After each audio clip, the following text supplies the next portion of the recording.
الحمد لله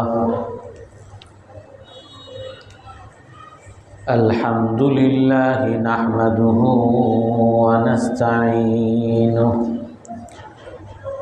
ونستغفره ونؤمن به ونتوكل عليه ونعوذ بالله من شرور أنفسنا ومن سيئات أعمالنا من يهده الله فلا مضل له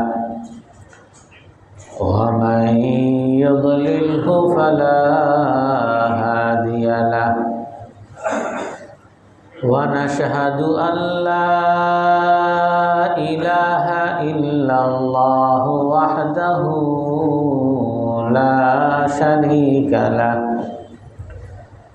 ونشهد أن سيدنا ومولانا محمدا عبده ورسوله أرسله بالحق بشيرا ونذيرا بين يدي الساعة من يطع الله ورسوله فقد رشد واهتدى ومن يعصهما فقد ضل وغوى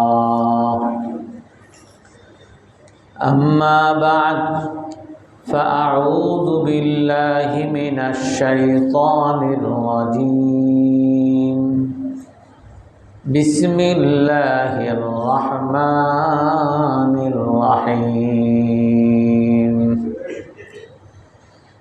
يا أيها الذين آمنوا لا يحل لكم أن ترثوا النساء كرها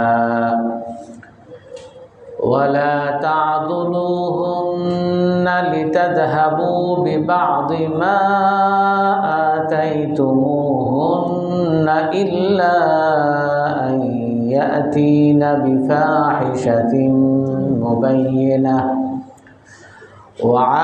وعاشروهن بالمعروف فإن كرهتموهن فعسى أن تكرهوا شيئا ويجعل الله فيه خيرا كثيرا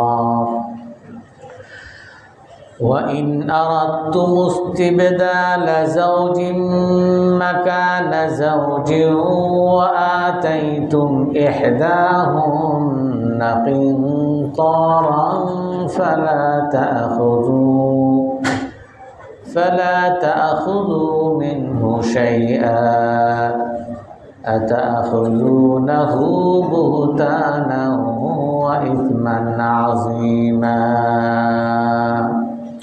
صدق الله العظيم وقال النبي صلى الله عليه وسلم لا يفرق مؤمن مؤمنة إن كره منها خلقا رضي منها آخر أو كما قال عليه الصلاة والسلام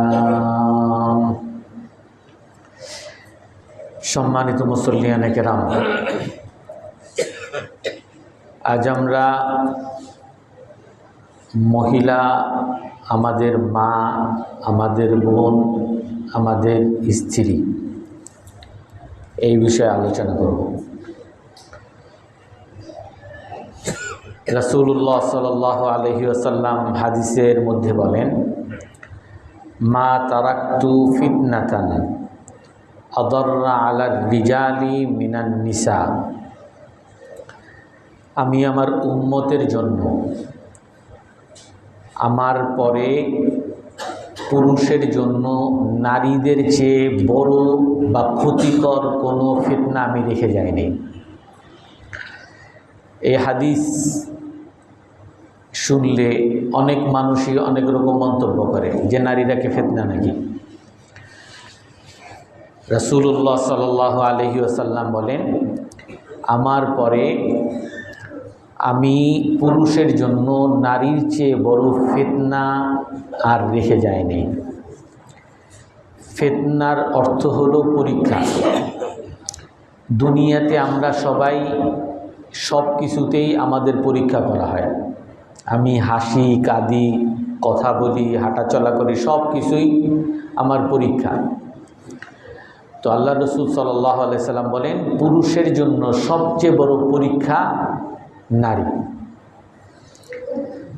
এখন এই নারী মা হয়, এই নারী কখনো বোন হয়, কখনো মেয়ে হয়, কখনো স্ত্রী হয়। এর বাইরে ইসলামে নারীর আর কোনো সম্পর্ক নাই, যেটা বর্তমানে অনেকের মধ্যে আর একটা সম্পর্কের কথা বলে যে গার্লফ্রেন্ড, প্রেমিকা। এগুলার ইসলামে কোনো সম্পর্ক বলে স্বীকৃত নাই। ইসলামে স্বীকৃত সম্পর্ক হলো মা, বোন, মেয়ে, স্ত্রী। আর এইগুলোর জন্য আল্লাহ তাআলা রাসূলুল্লাহ সাল্লাল্লাহু আলাইহি সাল্লাম অনেকগুলো বিধান দিয়েছেন। আর এই বিধানের মূল বিষয় হলো যে এই নারী দ্বারা সে যদি তোমার মা হয়, অথবা সে যদি তোমার কন্যা হয়, অথবা সে যদি তোমার বোন হয়, অথবা সে যদি তোমার স্ত্রী হয়, এটা হলো তোমার জন্য সবচেয়ে বড় পরীক্ষা। এই পরীক্ষায় যদি পাশ করো তাহলে তুমি জান্নাতি হবে, দুনিয়াতেও সুখ লাভ করবে। আর যদি এই পরীক্ষায় তুমি পাশ না করো তুমি জাহান্নামী হবে, এবং দুনিয়াতেও তোমার অশান্তি, অসুখের কোনো শেষ নাই, দুঃখের কোনো শেষ নাই। আর আমরা বর্তমান বিশ্বে নারী যে পুরুষের জন্য সবচেয়ে বড় পরীক্ষা, এটা বর্তমান বিশ্বের নারীদের দিকে তাকাইলে আমরা দেখি যে নারীরা মনে করে যে পুরুষরা হইল নারীদের জন্য শাসক, নারীদের জন্য জালিম, নারীদের উপরে জুলুম করেই যায়। পুরুষরা নারীর অধিকার খর্ব করে,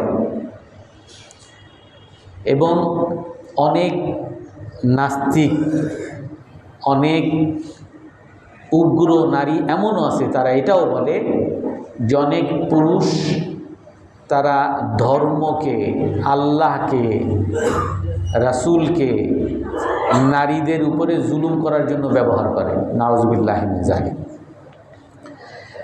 তো আল্লাহ তাআলা কোরআনে কারীমের মধ্যে খুব স্পষ্ট করে বলেন,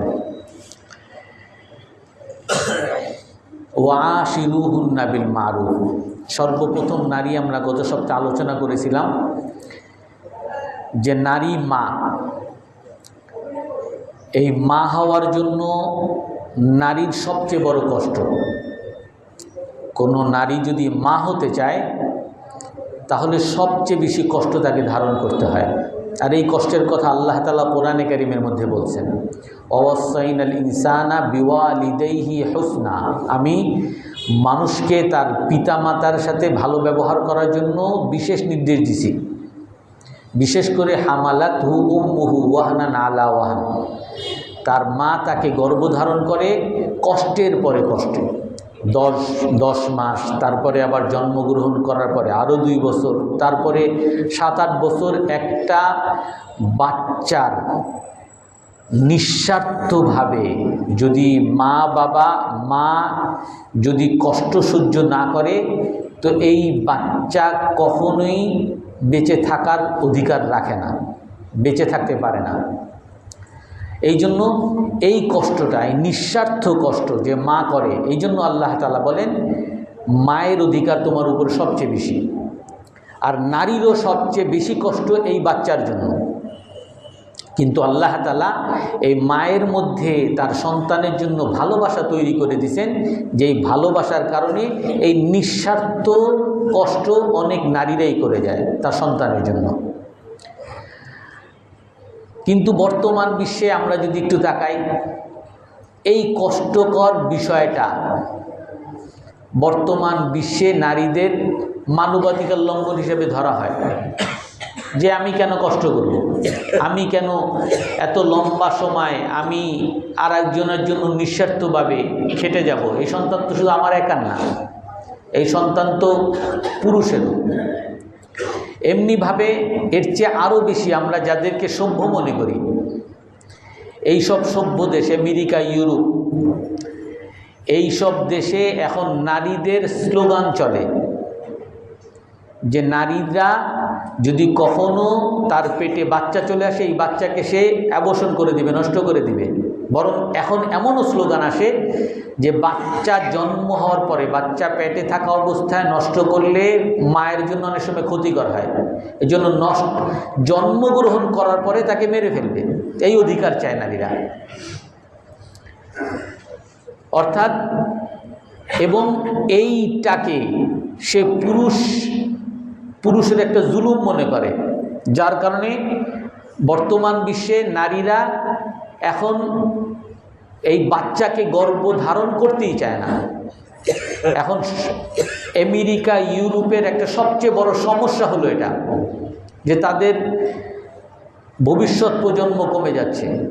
যে কোনো রাষ্ট্র, যে কোনো দেশের, যে কোনো মানুষের তাদের স্বাভাবিক গতি হলো 2.5%, 2.6 পয়েন্ট, অর্থাৎ 2.5%-এর বেশি জন্মহার হতে হবে, নতুন বাচ্চা ভূমিষ্ঠ হইতে হবে। কিন্তু বর্তমান বিশ্বে মাত্র 1.5%-এ নেমে আসছে। আপনারা অনেকেই জানেন এই চীনে যে বাচ্চা বন্ধ করার জন্য তারা সরকারিভাবে আরও 20 বছর আগে নিয়ম করেছিল যে এক বাচ্চা এক নীতি। সেই চীনে এখন 3 জন বাচ্চা কমপক্ষে গ্রহণ করতে হবে এরকম বাধ্যতামূলক তারা নিয়ম নীতি করতেছে। বরং সেখানে যদি কারো বাচ্চা হয়, কোনো মেয়ের যদি বাচ্চা হয়, তার জন্য বিভিন্ন প্রণোদনা দেওয়া হয়, সরকারিভাবে অনেক ভাতা দেওয়া হয়, যে বাচ্চার ভাতা, আলাদা ভাতা দেওয়া হয়। এবং যেই নারীরা কাজ করে তাদেরকে আলাদা ছুটি, বিশেষ ছুটি, বিশেষ প্রণোদনা, অনেক সুযোগ সুবিধা দেওয়া হয়। এমনকি বর্তমানে চীনের, আপনারা জানেন কি না, চীনের বর্তমানে নিয়ম করতেছে বা করছে যে যত ধরনের জন্ম বিরতিকরণ পিল আমাদের দেশে যেগুলো প্রচলিত, এগুলো তারা সেখানে এটার উপর ট্যাক্স আরোপ করছে, যেটা যাতে সবার কাছে সহজলভ্য না হয়। যে আপনি জন্ম নিরোধ করবেন, এটা যদি করতে চান তাহলে আপনার ট্যাক্স দিতে হবে, ক্ষতি আপনার করতে হবে। অর্থাৎ সারা পৃথিবীতে জন্মহার যাতে বাড়ে, এই জন্য তারা চেষ্টা করতেছে। জাপানের সবচেয়ে বড় সমস্যা, তাদের নতুন ছেলে সন্তান নাই, নতুন সন্তান জন্ম নিচ্ছে না, মেয়েরা সন্তান গর্ভধারণ করার জন্য তৈরি না। ইউরোপে, আমেরিকায়, সারা পৃথিবীতে একটা সমস্যা যে মেয়েরা এখন গর্ভধারণ করতে চায় না, আর যার কারণে ভবিষ্যৎ প্রজন্ম শূন্য হয়ে যাওয়ার একটা উপক্রম হয়েছে। এবং আরেকটা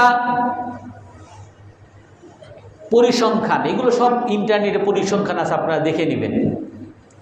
ইউরোপ, আমেরিকা, চীন, জাপান, এই সব দেশে বাবা ছাড়া সন্তান, পিতৃশূন্য, পিতৃ ছাড়া সন্তান 50%-এর উপরে।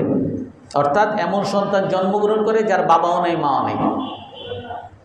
অর্থাৎ মা কোনো এক জায়গায় সন্তান জন্ম দিয়ে দেয়, তার কোনো বাবাও নাই, তার কোনো দায়িত্ব নেওয়ার মতো কেউ নাই। এই সন্তানগুলোর সবচেয়ে বড় সমস্যা, এই সন্তানগুলো, এটাও পরিসংখ্যানে আসছে, যেই সকল সন্তানের বাবা মা থাকে না, এই সকল সন্তানরা উন্মাদ হয়। এই সকল সন্তানগুলোর সাইকিয়াট্রিস্ট অর্থাৎ মনোবিজ্ঞানী, যারা যেই সমস্ত ডাক্তাররা মনোবিজ্ঞান নিয়ে কাজ করে, 60% এই সমস্ত বাচ্চারা মনোবিজ্ঞানীদের কাছে যাইতে হয়। এই সমস্ত বাচ্চাদের মধ্যে অধিকাংশ বাচ্চা, সমস্ত বাচ্চা মাদকাসক্ত হয়। এরা সমাজের সবচেয়ে বড় সন্ত্রাসী হয়। এরা বিকারগ্রস্ত হওয়ার কারণে, মানসিকভাবে ভেঙে থাকার কারণে তাদের মধ্যে আত্মহত্যার পরিমাণ প্রায় 90%। অর্থাৎ এই সমাজ, এই রাষ্ট্র সারা পৃথিবীতে ধ্বংস হচ্ছে এই যে স্লোগান তাদের দেশে, যে পুরুষের যেমন স্বাধীনতা আমারও তেমন স্বাধীনতা, আমার শরীর আমার গর্ব আমার স্বাধীনতা। তো পুরুষ যেমন তাকে গর্ভধারণ করতে হয় না, আমি কেন গর্ভধারণ করব? এই জন্য কেউ এখন মা হতে চায় না। মা হওয়া কষ্টকর, এবং ইসলামের মধ্যে মায়ের জন্য সবচেয়ে বড় সম্মান রাখা হয়েছে।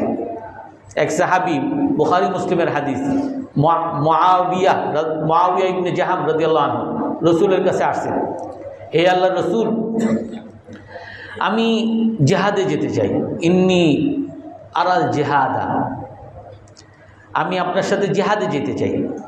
তো রাসূল সাল্লাল্লাহু আলাইহি ওয়াসাল্লাম ওই সাহাবীর কাছে জিজ্ঞাসা করেন, উম্মুকা হাইয়া, তোমার মা কি জীবিত আছে? ওই সাহাবী বলেন, হ্যাঁ আমার মা জীবিত আছে। তো রাসূল সাল্লাল্লাহু আলাইহি ওয়াসাল্লাম বলেন, ফাবির রাহা, তোমার মায়ের খেদমত করো। ডান দিক থেকে আসছিলেন, রাসূল মুখ ফিরিয়ে নিছেন। ওই সাহাবী আবার বাম দিকে ঘুরে আসছেন, হে আল্লাহর রাসূল, আমি আপনার সাথে জিহাদে যাইতে চাই। রাসূল বলেন, আউম্মুকা হাইয়া হাইয়াতুন ওয়ালিদাতুক, তোমার মা কি জীবিত আছে? বলে, হ্যাঁ আমার মা জীবিত আছে। ফাবির রাহা, তার খেদমত করো। ওই সাহাবী রাসূল সাহেব তার দিকে আবার মুখ ফিরিয়ে নিয়েছেন, অন্য কাজে ব্যস্ত হয়েছেন। ওই সাহাবী আবার রাসূলের সামনে আবার আসছেন, হে আল্লাহর রাসূল, ইন্নী উরিদুল জিহাদা মাক, আপনার সাথে জিহাদে যেতে চাই। রাসূল বলেন, আহাইয়াতুন ওয়ালিদাতুক, তোমার মা কি জীবিত আছে? বলে, হ্যাঁ আমার মা জীবিত আছে। ফাবির রাহা, তার খেদমত করো।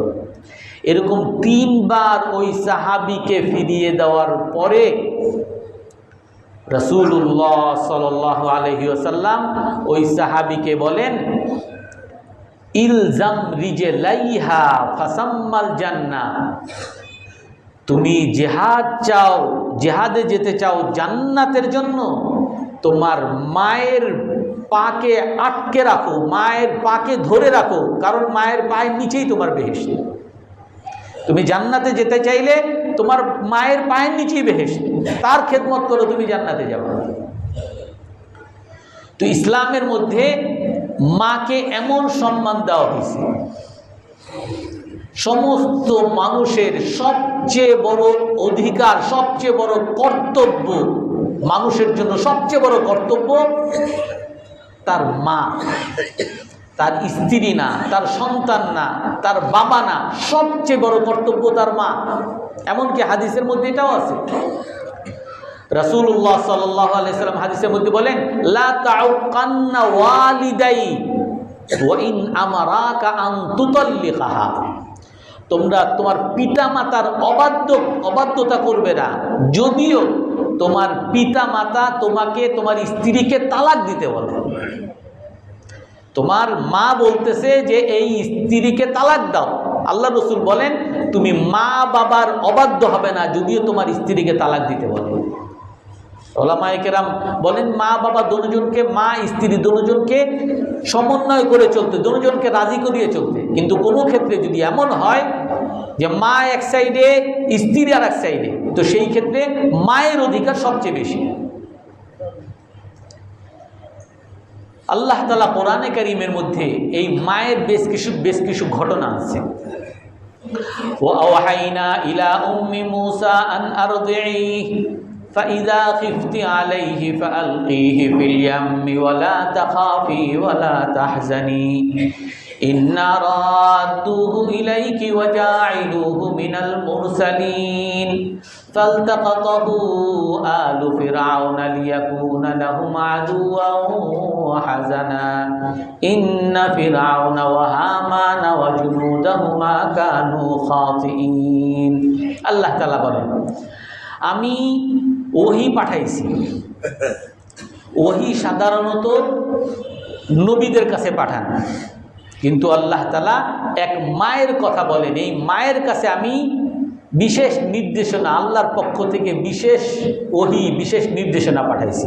ওয়াহাইনা ইলা উম্মি মূসা, আমি মূসা আলাইহিস সালামের মায়ের কাছে বিশেষ নির্দেশ পাঠাইছি।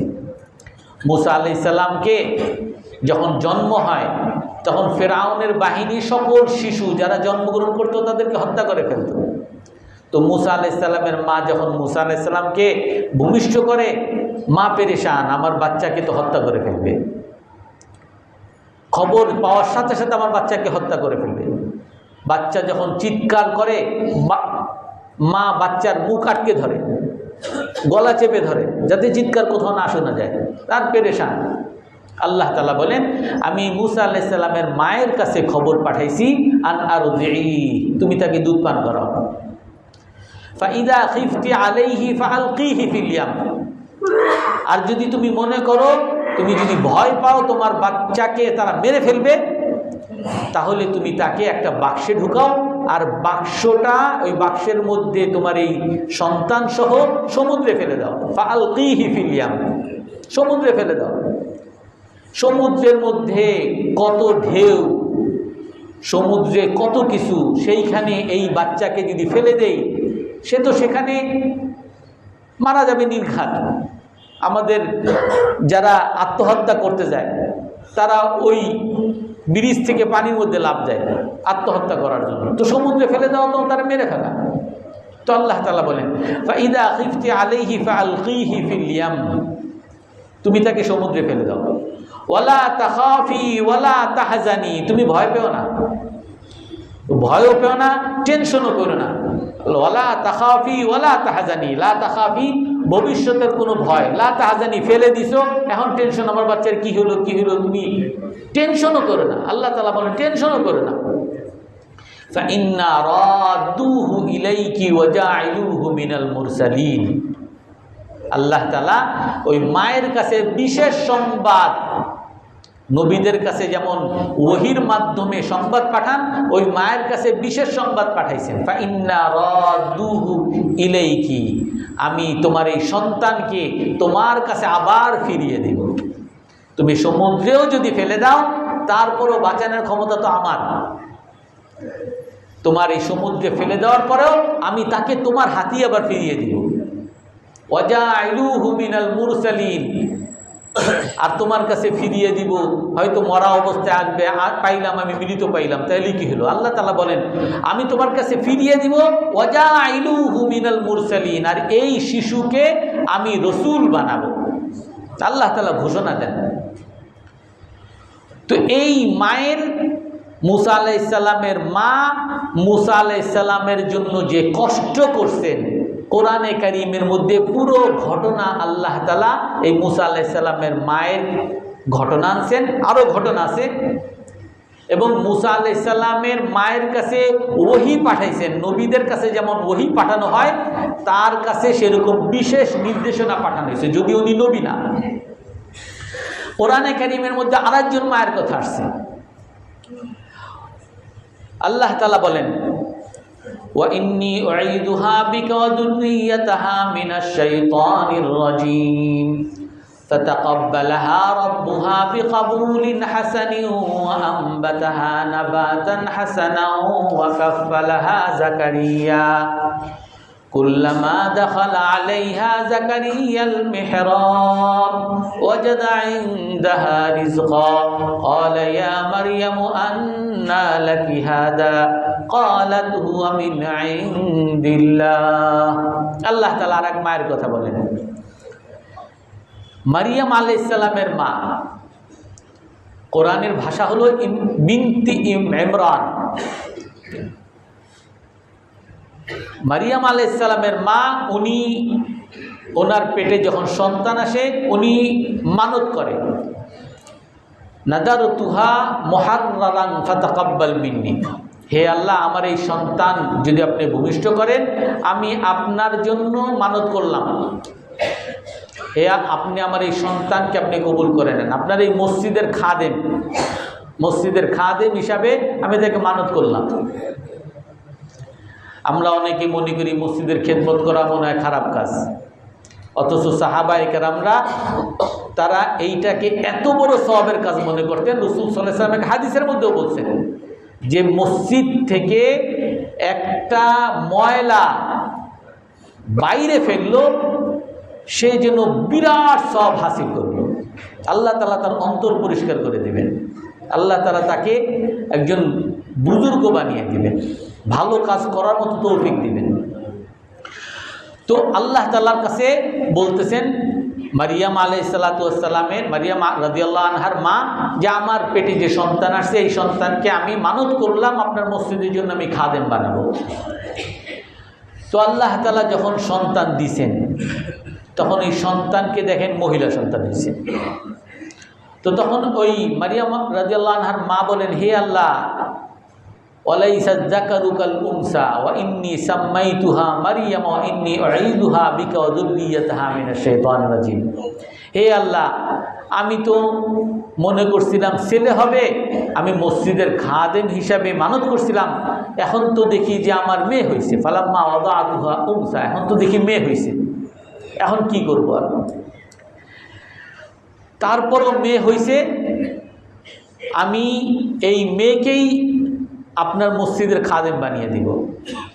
আল্লাহ তাআলা এখানে বলেন ওয়ালাইসা যাকারু কাল উনসা, তুমি এই মেয়েকেই মসজিদের খাদেম বানিয়ে দাও, কারণ অনেক পুরুষ নারীদের মতো হয় না।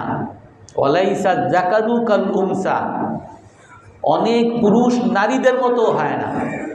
তার মানে কি, যে নারীরা পুরুষের চেয়ে সেরা বা পুরুষ নারীর চেয়ে সেরা, তাফসীরের কিতাবগুলোতে আসে যে পুরুষ নারীর মতো হয় না। এর অর্থ কি, আমরা গত সপ্তাহে আলোচনা করেছিলাম যে রাসূল সাল্লাল্লাহু আলাইহি ওয়াসাল্লাম হাদিসের মধ্যে বলেন ইন্নামান নিসাউ শাকাইকুর রিজাল, মহিলারা নারীদের সমতুল্য। নারী আর পুরুষের মধ্যে, তিরমিজি শরীফের হাদিস, নারী পুরুষের মধ্যে ইসলামে কোনো ভেদাভেদ নাই। কিসে ভেদাভেদ নাই?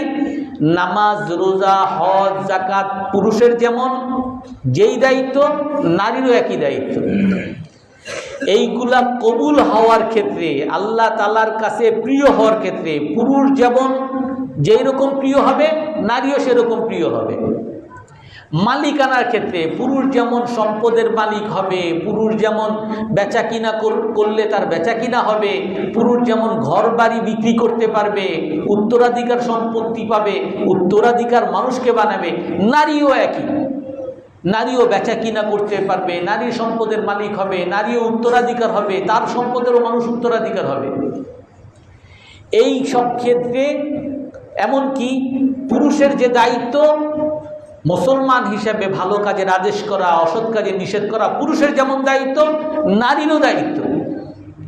নারীও যদি তার বাচ্চাকে, তার সন্তানকে নামাজের জন্য না বলে, তার ভাই বোনদেরকে যাদেরকে বলতে পারে তাদেরকে যদি নামাজের জন্য না বলে, এই মহিলাকেও আল্লাহর কাঠগড়ায় দাঁড়াতে হবে। কেন করো নাই? পুরুষকে যেমন জিজ্ঞাসা করা হবে কেন তোমার ঘরের মধ্যে গুনাহ হইল, এর জন্য জবাবদিহি করো। কেন তোমার ছেলে নামাজ পড়লো না, কেন তোমার মেয়ে পর্দা করলো না, এই জন্য যেমন পুরুষকে জবাবদিহি করতে হবে নারীকেও জবাবদিহি করতে হবে। কিন্তু আল্লাহ তাআলা কোরআনের এই আয়াতের মধ্যে বলেন ওয়ালাইসা যাকারু কাল উনসা, পুরুষ নারীর মতো না। এর অর্থ কি? এর অর্থ হলো কিছু কিছু বিষয় আছে, কিছু কিছু বৈশিষ্ট্য এমন আছে যে এই বৈশিষ্ট্যের মধ্যে পুরুষ নারীর মতো না, নারী পুরুষের মতো না। কিছু বৈশিষ্ট্য পুরুষের জন্য শুধুই স্পেশাল, আর কিছু বৈশিষ্ট্য নারীর জন্য শুধুই স্পেশাল। নারীর জন্য গর্ভধারণ, এটা শুধু নারীর জন্যই। ঘরের কাজ, ঘরের দায়িত্ব এটা শুধুমাত্র নারীর জন্য, কিন্তু পুরুষের দায়িত্ব বাইরের কাজ, পুরুষের দায়িত্ব ভরণ পোষণের কাজ, পুরুষের দায়িত্ব বাইরের সমস্ত সমস্যা সমাধানের কাজ। এই সব ক্ষেত্রে অনেক ক্ষেত্রে পুরুষ নারীর সমান না।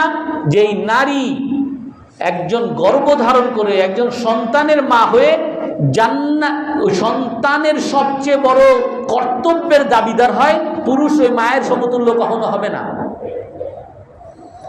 একজন নারী সে ঘরের মধ্যে থেকেও সে যদি আল্লাহকে মানে, রসুলকে মানে, সে যেমন জান্নাতের ওয়াদা পায়, ওই পুরুষ সে শুধু ঘরে থেকে ঘরে আইসামি করে আর ঘরের মধ্যে শুধু গৈরাগৈরি করে সে কখনো জান্নাতের সুসংবাদ পাবে না। অর্থাৎ অনেক ক্ষেত্রে পুরুষ নারী সমান না। তো আল্লাহ তাআলা এখানে বলেন, ওই মারিয়াম রাদিয়াল্লাহু আনহার মা বলেন, ওয়া ইন্নী সাম্মাইতুহা মারিয়াম ওয়া ইন্নী উঈদুহা বিকা ওয়া যুররিয়াতাহা মিনাশ শাইতানির রাজিম। হে আল্লাহ, আমি তো আমার সন্তান ভূমিষ্ঠ করছি নারী, তারপর আমি আপনার মসজিদের জন্য আমি ওয়াকফ করে দিলাম, খাদেম হবে, তবে আপনার কাছে আমার দোয়া এটা, আপনার কাছে আমার প্রার্থনা এটা, উঈদুহা বিকা ওয়া যুররিয়াতাহা মিনাশ শাইতানির রাজিম, তাকে আপনি শয়তান থেকে আশ্রয় দেন, শয়তান থেকে তাকে বাঁচান। কারণ নারীর পিছনে যত শয়তানের প্ররোচনার সুযোগ আছে, একজন পুরুষের পিছনে শয়তানের প্ররোচনার সেরকম সুযোগ নাই। একজন নারীকে, নারীর গঠনকে, নারীর শারীরিক গঠনকে আল্লাহ তাআলা এমন বানাইছেন, সেই নারী দ্বারা শয়তান যদি চায় হাজারো পুরুষকে নষ্ট করতে পারে। কিন্তু পুরুষের গঠনকে আল্লাহ তাআলা এমন দেন নাই যে সে ইচ্ছা করলেই 2টা মেয়েকে 10টা মেয়েকে নষ্ট করতে পারে। তো এই জন্য মারিয়াম রাদিয়াল্লাহু আনহার মা আল্লাহর কাছে দোয়া করেন যে আপনি আপনার কাছে আমার এই মেয়েটাকে শয়তানের হাত থেকে বাঁচানোর জন্য আপনার কাছে হস্তান্তর করলাম। আর এক নারীর কথা আল্লাহ তাআলা কোরআনে কারীমের মধ্যে বলেন, ওয়া মারইয়ামা বানাতা ইমরান আল্লাতী আহসানাত ফারজাহা ফানাফাখনা ফীহি মির রূহিনা ওয়া সাদ্দাকাত বিকালিমাতি রাব্বিহা ওয়া কুতুবিহি ওয়া কানাত মিনাল কানিতিন। আল্লাহ তাআলা আর এক মায়ের কথা বলেন, মারিয়াম রাদিয়াল্লাহু আনহা, ইনি এমন মা যার সন্তান হয়েছে ঈসা আলাইহিস সালাম। কিন্তু আল্লাহ তাআলা কোরআনে কারীমের মধ্যে বলেন, যেই মারিয়াম রাদিয়াল্লাহু আনহা এমন নারী যাকে দুনিয়াতে কলঙ্ক দেওয়া হয়েছিল, যে সে বেবিচারী, নাউযুবিল্লাহ, তার বাচ্চা হইল কোত্থেকে, তাকে সমাজ থেকে বিতাড়িত করা হয়েছে, সবাই তাকে সিসি করছে। আর এই সমস্ত কলঙ্ক, এই সমস্ত বুলিং, এই সমস্ত মানুষের সমালোচনা, এই সব কিছু এই মারিয়াম রাদিয়াল্লাহু আনহা সহ্য করছেন একমাত্র আল্লাহর জন্য। কারণ উনি জানেন উনি যে সতী। আল্লাহ তাআলা বলেন, ওয়া মারইয়ামা বানাতা ইমরান আল্লাতী আহসানাত ফারজাহা, আর মারিয়াম রাদিয়াল্লাহু আনহা এমন মা আল্লাহ তাআলা যাকে সতী, যার সতীত্ব আল্লাহ তাআলা রক্ষা করছেন। আহসানাত ফারজাহা ফানাফাখনা ফীহি মির রূহিনা, উনি সত্যি হইল না, পেটে বাচ্চা আসলো কেমনে? আল্লাহ তাআলা এটার উত্তর দেন, ফানাফাখনা ফীহি মির রূহিনা, আমার সরাসরি কুদরতের মাধ্যমে, আমার ফুয়ের মাধ্যমে তার পেটের মধ্যে আমি সন্তান দান করেছি। ফানাফাখনা ফীহি মির রূহিনা ওয়া সাদ্দাকাত বিকালিমাতি রাব্বিহা ওয়া কুতুবিহি, আর এই নারী আল্লাহর সমস্ত কালামকে, সমস্ত কথাকে অকপটে বিশ্বাস করছে। কোনো অস্বীকার, আল্লাহর এত বিপদে আছেন, হে আল্লাহ আপনি আমার বিপদে ফেললেন। এখন যেমন নারীরা কিছু হইলে আল্লাহরে দোষ দেয়, মারিয়াম রাদিয়াল্লাহু আনহা এত বড় বিপদে সবাই তারে গালিগালাজ করে, সবাই তাকে কলঙ্ক দেয়, সবাই তারে সমালোচনা করে, কেন? আল্লাহর ওই পরীক্ষার জন্য। এক বাচ্চা দিয়ে দিয়েছেন কিন্তু বিবাহ ছাড়া। এত কিছু হওয়ার পরেও আল্লাহ তাআলা ওয়াসাদ্দাকাত বিকালিমাতি রাব্বিহা, এই মারিয়াম রাদিয়াল্লাহু আনহা আল্লাহকে পুরোপুরি স্বীকার করেছেন। ওয়াসাদ্দাকাত বিকালিমাতি রাব্বিহা ওয়া কুতুবিহি ওয়া কানাত মিনাল কানিতিন, আর উনি আল্লাহর কাছে বড় গোলাম, আল্লাহ যা বলছেন সব অকপটে মেনে নিছেন, এরকম গোলাম ছিলেন। তো এই মা। দ্বিতীয় নাম্বার হলো মেয়ে। আমরা গত সপ্তাহে মেয়ের কথাও বলছি যে মান কানা লাহু সালাসু বানাত, যার জন্য 3টা মেয়ে থাকবে, কন্যা থাকবে, ফাতাহাম্মালা আলা দররাইহিন্না ওয়া সাররাইহিন্না, এই মেয়েদের কষ্টের উপরে যে সহ্য করে, মেয়েদের বক্রতাকে যেই বাবা সহ্য করছে, আদখালাহুল্লাহুল জান্নাতা বিরাহমাতিহি ইয়াহুন্না, এত কিছু সহ্য করার পরেও আল্লাহ তাআলা যেই বাবা এই মা এই সন্তানের প্রতি, এই কন্যার প্রতি তার ভালোবাসা, তার মমতার কারণে আল্লাহ তাআলা তাকে জান্নাত নসিব করবেন। সাহাবী জিজ্ঞাসা করেন, ওয়া ইসনাতানি ইয়া রাসূলুল্লাহ, আপনি তো বলেন 3 কন্যা, যদি কারো 2 কন্যা থাকে, আল্লাহ রাসূল ওয়া ইসনাতানি, 2 মেয়েও যদি হয় তারপরে জান্নাত দিবেন। ওয়া ওয়াহিদা ইয়া রাসূলুল্লাহ, 1 মেয়ে যদি হয় 1 মেয়ে হলেও জান্নাত দিবেন। রাসূলুল্লাহ সাল্লাল্লাহু আলাইহি ওয়াসাল্লাম একবার সফরে যাচ্ছিলেন, তো সফরের মধ্যে আনজাসা, রসুলের একজন চাকর ছিলেন, উনি বাহনকে খুব স্পিডে চালাইতেছিলেন। তো রসুল, বুখারী মুসলিমের হাদিস, রসুল ইয়া আনজাসা রিফকান বিল কাওয়ারিদ, হে আনজাসা, তুমি গ্লাসের প্রতি নম্রতা প্রদর্শন করো, ধীরে চলো। যে তুমি স্পিডে চললে মেয়েদেরকে আল্লাহ তাআলা গ্লাসের মতো বানাইছেন, তার শারীরিক গঠনও গ্লাসের মতো। আমরা বাসে অনেক সময় জোরে ধাক্কাইলে তারপরে ফিরে আসি, আর নারীদের কোমরে ব্যথা হয়ে যায়, অনেক ধরনের অসুস্থতা, তাদের বিশেষ করে বিভিন্ন ধরনের অসুস্থতা হয়ে যায়। তো আল্লাহ রাসূল বলেন যে নারীরা হলো গ্লাসের মতো, এর প্রতি নম্রতা প্রদর্শন করো। নারীরা অনেক সময়, অনেক মেয়ে, অনেক ছেলে রাগ হয় আবার ঠিক হয়ে যায়, আর নারীরা একবার রাগ হয়েছে ঠিক হবে না। কিসে রাগ হয়েছে এটাও জানবেন না, আপনার মেয়েটা কেন রাগ হয়েছে এটাও বুঝবেন না, আর কেন আবার খুশি হয়েছে এটাও বুঝবেন না। রাসূল বলেন রিফকান বিল কাওয়ারিদ, গ্লাসের মতো, একেবারে খুব সংবেদনশীল, খুবই স্পর্শকাতর, একটু এদিক সেদিক হইলে রাগ হবে তোমার সাথে। তুমি নম্রতা, এই গ্লাসের সাথে নম্র ব্যবহার করো। আর 3 নাম্বার, একজন নারী স্ত্রী, এই নারী স্ত্রী হিসাবে আল্লাহ তাআলা অনেকগুলো বিধান বলছেন, আর অধিকাংশ বিধান হলো এইটা নিয়ে।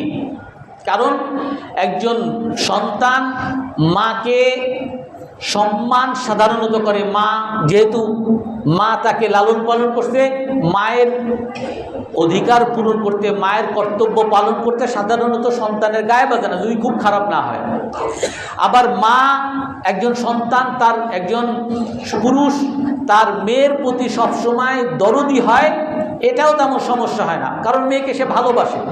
অনেক জিনিস আছে যেটা তার স্ত্রীর ক্ষেত্রে সহ্য করবে না, কিন্তু মেয়েদের ক্ষেত্রে এগুলো সহ্য করবে।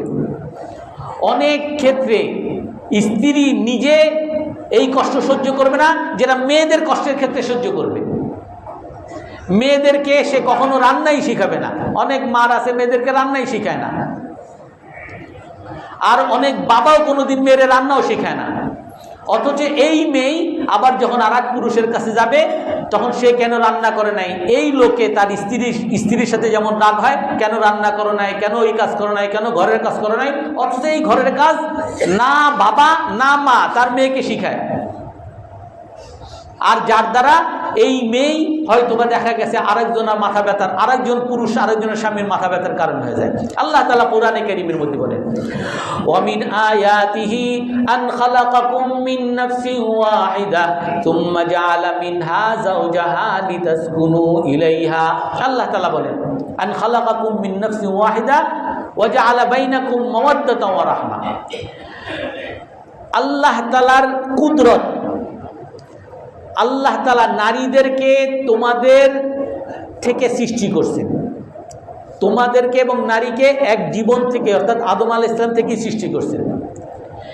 এবং এই নারীদেরকে যে সৃষ্টি করছেন, এর মূল উদ্দেশ্য আল্লাহ তাআলা বলেন লিতাসকুনু ইলাইহা, এই নারীর দ্বারা তোমার সুখ হবে। তুমি যদি দুনিয়াতে সুখ পেতে চাও, টাকার মালিক হও, পয়সার মালিক হও, বড় ডিগ্রি হোক, বড় নেতা হও, কখনো তোমার সুখ আসবে না যদি তোমার একজন গুণবতী স্ত্রী না থাকে।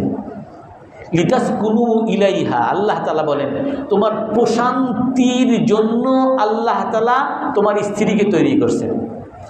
ওয়া জাআলা বাইনাকুম মাওয়াদ্দাতাও ওয়া রাহমা, আর এই স্ত্রীকে তোমার জন্য সৃষ্টি করছেন যাতে তোমার আর স্ত্রীর মধ্যে ভালোবাসা তৈরি হয়, তোমার আর স্ত্রীর মধ্যে দয়া তৈরি হয়, দয়া সৃষ্টি করেন আল্লাহ তাআলা। কারণ তুমি যখন বুড়া হও বিছানা থেকে উঠতে পারো না, তোমার দেখার কেউ নাই, তোমার পেশাব পায়খানা খাওয়ায়া দেওয়া সব তোমার স্ত্রী করতেছে। এটা কেন করতেছে? শুধুমাত্র দয়ার কারণে, না তার কর্তব্য, কিছুই না, তোমার প্রতি তার দয়া, তোমার প্রতি তার ভালোবাসা। আল্লাহ তাআলা বলেন যে এই নারীদেরকে, তোমার স্ত্রীকে আল্লাহ তাআলা সৃষ্টি করেন, এর দ্বারা তোমার সুখ আছে, এর দ্বারা তোমার প্রশান্তি আছে, তার মধ্যে তোমার জন্য ভালোবাসা তৈরি করা হয়, তার জন্য তোমার জন্য দয়া তৈরি করা হয়। এই দয়া, এই ভালোবাসা তৈরি হওয়ার জন্য কিছু বিধানও আছে। ইসলামের মধ্যে নারীদের 3টা মৌলিক বিধান, 3টা মৌলিক অধিকার আল্লাহ তাআলা বলছেন, এবং পুরুষেরও নারীর জন্য কয়েকটা অধিকার আছে। নারীর জন্য পুরুষের কাছে 3টা অধিকারের মধ্যে সর্বপ্রথম অধিকার হলো ওয়া আতুন নিসা সাদুকাতিহিন্না নিহলা। নারীর সর্বপ্রথম অধিকার যে আপনি এই নারীকে যখনই বিবাহ করতে যাবেন আপনি তাকে মহরানা দিবেন। মহরানা দেওয়া এটা নারীর অধিকার। আমাদের দেশে যৌতুক দেওয়া, যৌতুক দেয়, বাবার খাওয়াইতে হবে, বাবার ঘরের আসবাবপত্র দিতে হবে, এগুলো সব হিন্দুয়ানি, হিন্দুদের সংস্কৃতি, ইসলামী সংস্কৃতি না। এখানে আর একটা মৌলিক বিষয় বলে রাখি, নারীরা, যেমন আমি প্রথমে বলছি, নারীরা ইসলামের জন্য বা মুসলমানের জন্য, পুরুষের জন্য সবচেয়ে বড় পরীক্ষা। আর সবচেয়ে বড় পরীক্ষার একটা মৌলিক কারণ হলো যে আমাদের অনেক পুরুষ নারীর উপরে জুলুম করে। আমাদের অনেক মানুষ, পুরুষ নারী, তারা অনেক জুলুমকে, অনেক কুসংস্কারকে, অনেক বিধানকে, যেগুলো ইসলাম সমর্থন করে না, এগুলোকেও পুরুষের জুলুম হিসাবে ধরে নেয়। বলে যে মুসলমানরা এটা করে, আসলে ইসলাম এটা বলেই নেই। এই যৌতুক নেয়, অমুক হুজুরে যৌতুক নিছে, ইসলামে যৌতুক নেওয়াকে হারামই বলছে। আর সে যদি নেয়, এই কারণে কি ইসলামের দোষ হবে? ইসলামের দোষ না। আপনি আমার অনেক মুসলমানের দোষের কারণে আজকে ইসলাম অনেক জায়গায় দোষী হয়। আজকে আমার কারণে অনেক কাফের মুসলমানরা ইসলাম থেকে দূরে সরে যায়। আমার খারাপ আচরণের কারণে, আমার খারাপ ব্যবহারের কারণে অনেক কাফের মুশরিকরা ইসলাম থেকে দূরে সরে যায়, বলে যে ইসলামটা খারাপ, কেন অমুক মুসলমান এইটা করছে, অমুক হুজুর এইটা করছে, অমুক মুসলমান এইটা করছে। তো এই জন্য ইসলামের নারীদের জন্য সর্বপ্রথম অধিকার হলো যৌতুক, মহরানা দেওয়া, মহরানা। আর এই মহরানা, এখানে একটা মাসলাও বলে দিই, অনেকেই মনে করেন যে তালাক হলে মহরানা দিতে হবে না। আপনি যেই সময় তার সাথে বাসর রাত হবে, ওই বাসর রাত হওয়ার সাথে সাথে আপনার উপরে তার পাওনা হয়ে গেছে। আপনাকে ইসলামের নিয়ম হলো বাসর রাতের আগেই আপনার মহরানা, আপনি যদি 10 লাখ ঠিক করেন, 10 লাখই আপনার স্ত্রীকে দিয়ে দিতে হবে, তার পাওনা হয়ে গেছে। এখন আপনি তালাক দেন আর না দেন, মৃত্যুর আগে আগে এটা তার পাওনা। আপনি যদি না দেন তো মারা যাওয়ার পরে আপনার সম্পত্তি থেকে আগে মহারানা দিতে হবে, তারপরে গিয়ে আপনার উত্তরাধিকার সম্পত্তি বণ্টিত হবে। তো সর্বপ্রথম পাওনা হলো স্ত্রীর অধিকার, মহারানা। এই মহারানা অন্যান্য ইসলাম ছাড়া অন্যান্য ধর্মে এই বিধান নাই। আর যার কারণে নারীরা সব জায়গায় নির্যাতিত হয়, আর নারীরা বৈবাহিক বন্ধনও আসতে চায় না। যে বৈবাহিক বন্ধনে কেন আসবো, আমিও খরচ করি, আমার স্বামীও খরচ করে, তো আমি কেন এর পিছনে কেন থাকবো? প্রথম অধিকার। নারীর দ্বিতীয় অধিকার, লিয়ুনফিকু যু সাআতিন মিন সাআতিহি ওয়া মান কুদিরা আলাইহি রিজকুহু ফালইউনফিক মিম্মা আতাহুল্লাহ। দ্বিতীয় অধিকার, নারীর জন্য সমস্ত ব্যয়ভার বহন করা পুরুষের দায়িত্ব। তার বাসস্থানের ব্যবস্থা করা, তার কাপড় চুপড়ের ব্যবস্থা করা, তার খাবার দারের ব্যবস্থা। পুরুষ যা খাবে নারীকে তা খাওয়া, তার স্ত্রীকে তা খাওয়াতে হবে। পুরুষ যেই বাসায় থাকবে নারীকে সেই পরিমাণ বাসা দিতে হবে। পুরুষ যেমন কাপড় পরবে নারীকে তেমন কাপড় দিতে হবে। এটা নারীর অধিকার পুরুষের উপরে, পুরুষের জন্য ওয়াজিব এটা। আর তৃতীয় অধিকার হলো ওয়াশিরুহুন্না বিল মারুফ। নারীর তৃতীয় অধিকার নারীর সাথে ভালো আচরণ করা। তাফসিরে ইবনে কাসিরের মধ্যে বলে ভালো আচরণ মানে কি? ভালো আচরণ মানে হলো আপনি আপনার কথাকে তাইয়িবু আকওয়ালাকুম, স্ত্রীর সাথে কথা বলতে গিয়ে নম্র ভাষায় কথা বলেন। ওয়াহাসিনু আমালাকুম, আপনার আচরণকে স্ত্রীর সাথে ভালো করেন। ওয়াহাসিনু হাইআতিকুম, আপনার পোশাক আশাককে স্ত্রীর জন্য সুন্দর করেন। হযরত ইবনে ওমর রাদিয়াল্লাহু আনহু বলেন যে ইন্নী আতাজাইয়ানু লি ইমরাআতি কামা তাতাজাইয়ানু লি, আমার স্ত্রী আমার জন্য যেমন সাজে আমিও আমার স্ত্রীর জন্য তেমন সাজি। এবং তাফসীর ইবনে কাসিরের মধ্যে আসে ওয়া তাহাম্মালুল আযা, ভালো আচরণ মানে কি?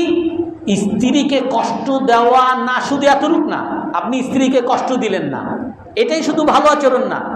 ভালো আচরণ হলো স্ত্রীকে তো কষ্ট দিবেনই না, ওয়া তাহাম্মালুল আযা, আপনি স্ত্রীর কষ্টকে বরদাস্ত করবেন। মানসিকভাবে এমনভাবে তৈরি হতে হবে যে স্ত্রী আমার সাথে বক্রতা করবে, আমার কথা শুনবে না, আমার সাথে ঝগড়া করবে, আমার তারে পছন্দ হবে না, এই সমস্ত কিছু আমি সহ্য করব। এইটাকে বলে আশিরুহুন্না বিল মারুফ। এর পরের আয়াতে আল্লাহ তাআলা আরো স্পষ্ট করে বলেন ফাইন কারিহতুমুহুন্না ফাআসা আন তাকরাহু শাইআ ওয়া ইয়াজআলাল্লাহু ফীহি খায়রান কাসীরা।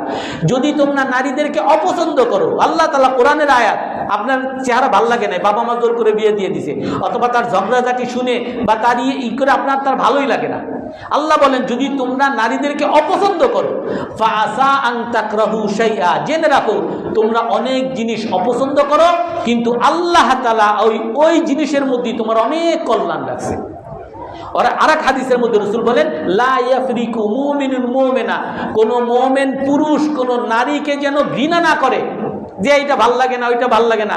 ইন রাদিয়া মিনহা খুলুকান, যদি তার একটা জিনিস অপছন্দ হয়, কথা খ্যাসখ্যাস করে ভাল লাগে না, রাদিয়া মিনহা খুলুকান আখার, আল্লাহ তাআলা ওই স্ত্রীর মধ্যে আরেকটা গুণ দিয়ে দিবে যে এই গুণ দেখলে আপনার ভাল লাগবে। এজন্য রাসূল বলেন কোন পুরুষ, কোন মুমিন পুরুষ কোন মুমিন স্ত্রীকে যাতে ঘৃণা না করে, কারণ একটা জিনিস তার খারাপ লাগলে আর একটা জিনিস তার ভালো লাগবে। এজন্য আমরা সবাই ইসলামের সৌন্দর্য আমরা নারীদের সাথে প্রকাশ করব তো ইনশাআল্লাহ। আল্লাহ তাআলা আমাদেরকে তৌফিক দান করেন।